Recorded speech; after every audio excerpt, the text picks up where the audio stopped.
ভালো স্বপ্ন হচ্ছে আল্লাহর পক্ষ থেকে, ওয়াল হুলমু মিনাশ শাইতান, আর খারাপ স্বপ্ন হচ্ছে শয়তানের পক্ষ থেকে।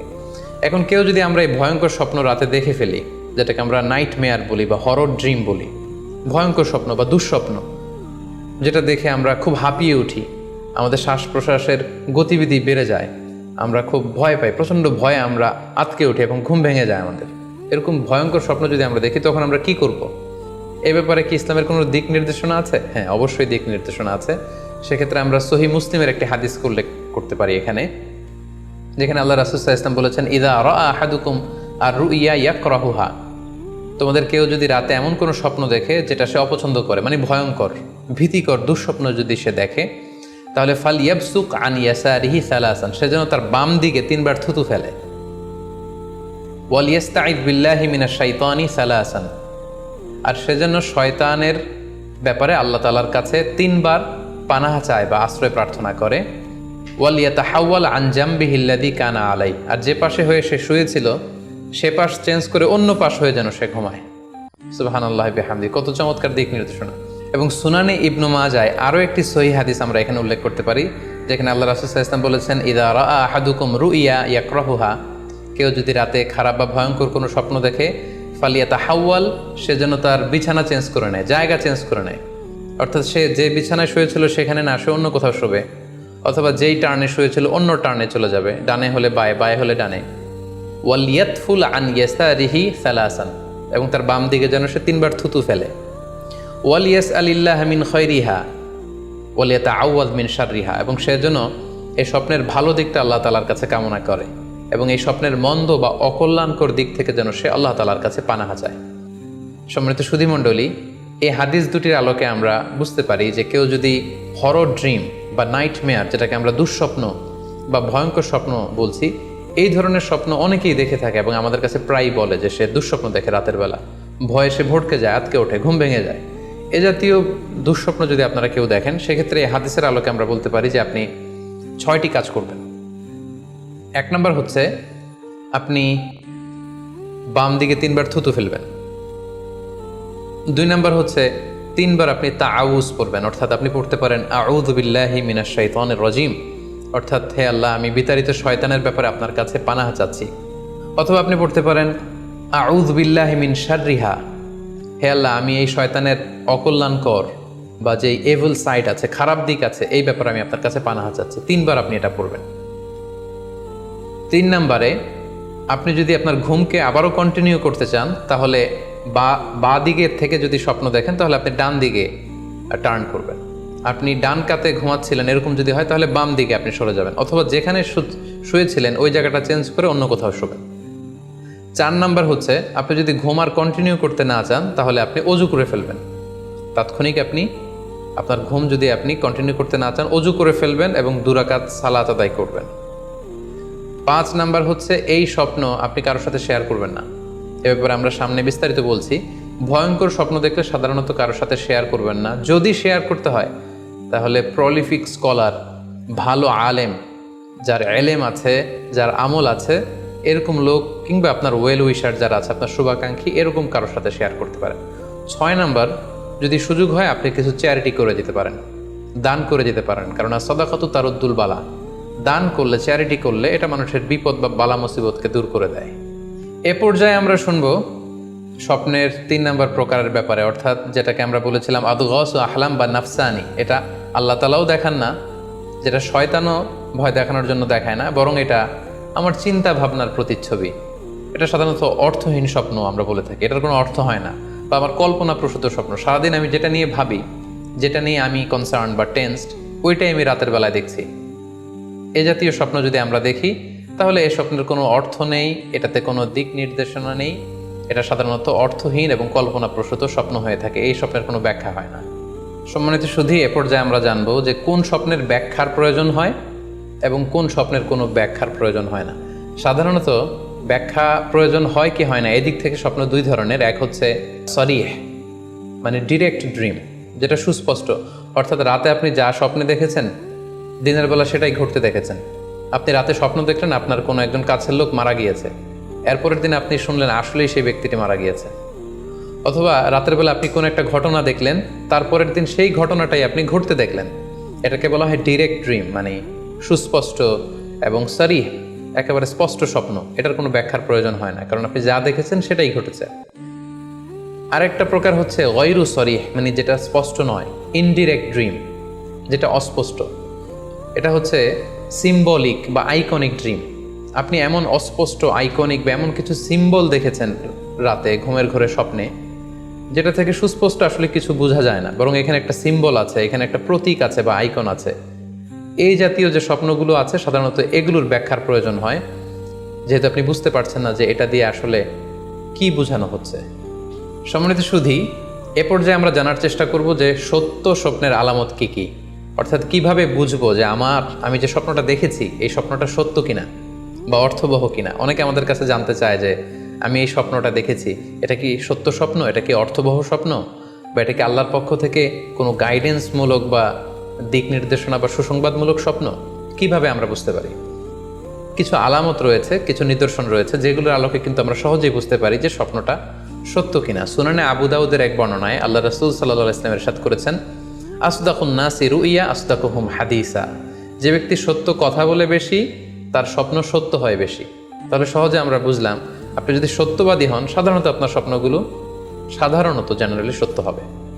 সেক্ষেত্রে সত্য স্বপ্ন বা অর্থবহ স্বপ্ন চেনার প্রথম আলামত হচ্ছে এই স্বপ্ন দেখে আপনার ভাল লাগবে। You feel good after seeing the dream. আপনি স্বপ্ন দেখার পরে আপনার খুব স্বস্তি লাগবে, আপনার ভালো লাগবে, আপনার কাছে এই স্বপ্নটা পছন্দ হবে, খুব ভালো লাগবে স্বপ্নটা। যদি এরকম ফিলিং হয় আপনার, তাহলে আপনি বুঝবেন এই স্বপ্নটা সত্য ছিল এবং অর্থবহ ছিল। 2 নাম্বার হচ্ছে true dreams are very short and concise. সত্য স্বপ্ন খুবই শর্ট হয়, কনসাইজ হয়। আরবিতে যেটাকে বলা হয় ওয়াদেহা জালিয়া, খুবই শর্ট, স্পষ্ট, ক্লিয়ার এবং কনসাইজ। অনেকে রাতে অনেক লম্বা লম্বা স্বপ্ন দেখে, লম্বা এপিসোড দেখে, একটার পর একটা ঘটনা দেখতে থাকে, মুভির মতো লম্বা লম্বা ঘটনা সে দেখতে থাকে। এই জাতীয় লম্বা লম্বা ঘটনা যদি আপনি দেখে থাকেন রাতে, বা এপিসোড আকারে একটার পর একটা ঘটনা যেটার সাথে কোনো মিল নেই, এই জাতীয় স্বপ্নের সাধারণত কোনো অর্থ হয় না, এগুলো অর্থবহ স্বপ্ন নয়। অর্থবহ স্বপ্ন চেনার 3 নাম্বার আলামত বা সাইন হচ্ছে রিপিটেশন।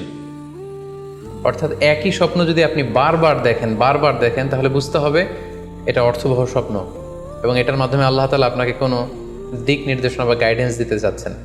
আপনাকে বোঝার চেষ্টা করতে হবে যে আসলে আল্লাহ তাআলা আপনাকে কি বোঝাতে চাচ্ছেন। তাহলে 3 নাম্বার হচ্ছে রিপিটেশন। বারবার যদি কোনো স্বপ্ন দেখেন, এই স্বপ্নটা সত্য হবে এবং অর্থবহ হবে। এটা নট নেসেসারি যে আপনি একাই বারবার দেখেন। একজন মানুষ একটা স্বপ্ন বারবার দেখলে যেমনি অর্থবহ, পাশাপাশি একই স্বপ্ন যদি অনেকে দেখে তাহলে সেই স্বপ্নটাও অর্থবহ। অর্থাৎ আপনি একটা স্বপ্ন প্রায় দিন দেখেন, তাহলে বোঝা যাচ্ছে এটা অর্থবহ স্বপ্ন। অথবা একটা স্বপ্ন অনেক লোক একসাথে দেখেছে, তারপরের দিন একে অপরের সাথে শেয়ার করে বোঝা গেল যে সবাই একই স্বপ্ন দেখেছে, তাহলে বোঝা যাবে এটা সাধারণ স্বপ্ন নয়, এটা অর্থবহ স্বপ্ন, মিনিংফুল স্বপ্ন। যেমন এক্ষেত্রে আমরা লাইলাতুল কদরের একটা হাদিসের কথা উল্লেখ করতে পারি। সহিহ বুখারীতে এসেছে, রমাদান মাসে সাহাবারা স্বপ্ন দেখলেন, অনেক সাহাবা একসাথে স্বপ্ন দেখলেন যে ওনাদেরকে বলা হচ্ছে রমাদানের শেষ দশকের শেষ 7 দিনের যে কোনো একদিন কদর হয়ে যেতে পারে। ওনারা সবাই এসে সাহাবা রিদওয়ানুল্লাহ তাআলা আলাইহিম আজমাইন আল্লাহ রাসূল সাল্লাল্লাহু আলাইহি ওয়াসাল্লামের কাছে বললেন, ইয়া রাসূলুল্লাহ, আমি স্বপ্নে দেখেছি যে বলা হচ্ছে কদরের জন্য রমজানের শেষ 7 দিনকে তালাশ করতে। আরেকজন এসে একই কথা বললো যে ইয়া রাসূলুল্লাহ, আমি দেখেছি রমজানের শেষ 7 দিনে কদর হতে পারে। তো এরকম অনেক সাহাবা যখন আল্লাহ রাসূল সাল্লাল্লাহু আলাইহি ওয়াসাল্লামের কাছে এসে এই ঘটনা বলল, তখন আল্লাহ রাসূল সাল্লাল্লাহু আলাইহি ওয়াসাল্লাম বললেন, আরা রুইয়াকুম কদ তাওয়াতাআত ফিস সাবঈল আওয়াখির, যে আমি দেখতে পেলাম যে তোমাদের স্বপ্নটা রমজানের শেষ 7 দিনের ব্যাপারে ঐকমত্য হয়েছে। একই ধরনের স্বপ্ন তোমরা সবাই দেখেছো, তাই তোমরা রমজানের শেষ দশকের শেষের 7 দিনে কদর তালাশ করো। রমজানের শেষ দশকের শেষ 7 দিনে কদর হয়ে যাওয়ার সম্ভাবনা বেশি।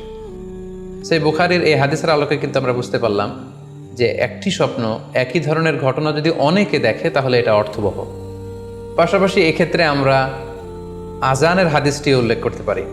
আমরা এখন নামাজের আগে যে আজান দেয়া হয়, শুরুর দিকে কিন্তু সাহাবাদের আজানের পদ্ধতি জানা ছিল না।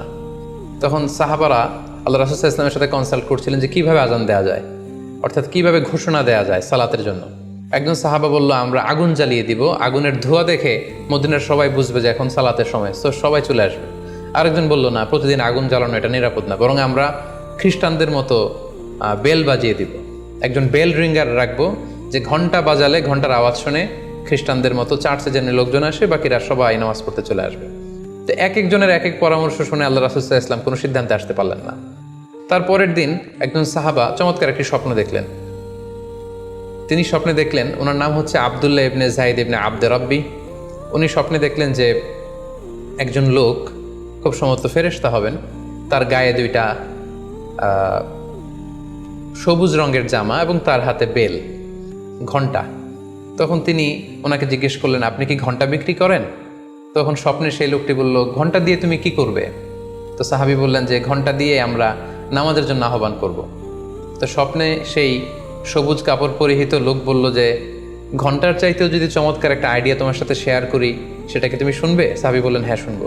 তখন তিনি বললেন, ঘন্টা না বাজিয়ে তোমরা উঁচু একটা জায়গায় দাঁড়িয়ে আল্লাহু আকবার, আল্লাহু আকবার, আল্লাহু আকবার, আল্লাহু আকবার, আশহাদু আল্লা ইলাহা ইল্লাল্লাহ, আশহাদু আন্না মুহাম্মাদুর রাসূলুল্লাহ, এই বাক্যগুলো তোমরা বলবে।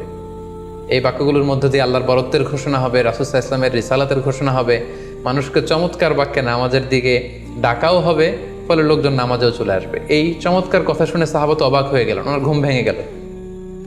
উনি সকালবেলা আল্লাহ রাসূল সাল্লাল্লাহু আলাইহি ওয়াসাল্লামের কাছে এসে পুরো ঘটনা শোনালেন যে একজন লোককে আমি দেখলাম হাতে ঘন্টা, আমি বললাম ঘন্টা কিনবো সালাতের আহ্বানের জন্য, তিনি আমাকে এই কয়েকটা বাক্য শিখিয়ে বললেন ঘন্টা না বাজিয়ে এই বাক্যগুলো দিয়ে আহ্বান করলে কেমন হয়। আল্লাহ রাসূল সাল্লাল্লাহু আলাইহি ওয়াসাল্লাম এই স্বপ্নের কথা শুনে তিনি অভিভূত হলেন। তিনি বললেন, তুমি ঠিকই দেখেছ, তুমি সঠিক স্বপ্ন দেখেছ। যেহেতু বেলালের কণ্ঠ খুব দরাজ, বেলালকে ডাকো, আমাদের ঘন্টাও বাজানোর দরকার নেই, আগুন জ্বালানোর দরকার নেই, বেলালকে বাক্যগুলো মুখস্থ করিয়ে দাও। বেলাল মসজিদে নববীর পাশে দাঁড়িয়ে আওয়াজ করে এই আজান দিবে, এই ঘোষণা দিবে। এই আজান শুরু হলো। বেলাল রাদিয়াল্লাহু তাআলা আনহু একটা উঁচু জায়গায় দাঁড়িয়ে আল্লাহু আকবার, আল্লাহু আকবার বলে তিনি আজান দিতে শুরু করলেন। এই বাক্যগুলো শুনে সাইয়েদনা ওমরে ফারুক দৌড়াতে দৌড়াতে আল্লাহ রাসূল সাল্লাল্লাহু আলাইহি ওয়াসাল্লামের কাছে আসলেন। এসে বললেন, ইয়া রাসূলুল্লাহ, বেলাল এই বাক্যগুলো কোত্থেকে শিখেছে? গত রাতে তো আমি দেখেছি যে আমাকে একজন লোক বলেছে যে তোমরা এই বাক্যগুলোকে ব্যবহার করে লোকজনকে সালাতের জন্য আহ্বান করো। আল্লাহ রাসূল সাল্লাল্লাহু আলাইহি ওয়াসাল্লাম শুনে অবাক হলেন। অর্থাৎ ওই সাহাবী ঠিক যেমন স্বপ্ন দেখেছেন, ইসলামের দ্বিতীয় খলিফা সাইয়েদনা ওমরে ফারুক রাদিয়াল্লাহু তাআলা আনহু উনিও একই স্বপ্ন দেখেছেন। তার মানে একই স্বপ্ন যদি একাধিক লোকজন দেখে থাকে, সেটা যেমনি অর্থবহ, আবার আপনি একাও যদি একটি স্বপ্ন বারবার বারবার দেখেন, সেটাও অর্থবহ। আমরা আজান যে কিভাবে ইন্ট্রোডিউস হলো মুসলিম কমিউনিটির মধ্যে, এই হাদিসের আলোকে বুঝতে পারি যে কোনো স্বপ্ন আপনি বারবার দেখলে বা অনেকে একই স্বপ্ন দেখলে সে স্বপ্নটা অর্থবহ হবে। অর্থবহ স্বপ্ন দেখার 4 নম্বর সাইন হচ্ছে শেষ রাতের স্বপ্ন সাধারণত অর্থবহ হয়।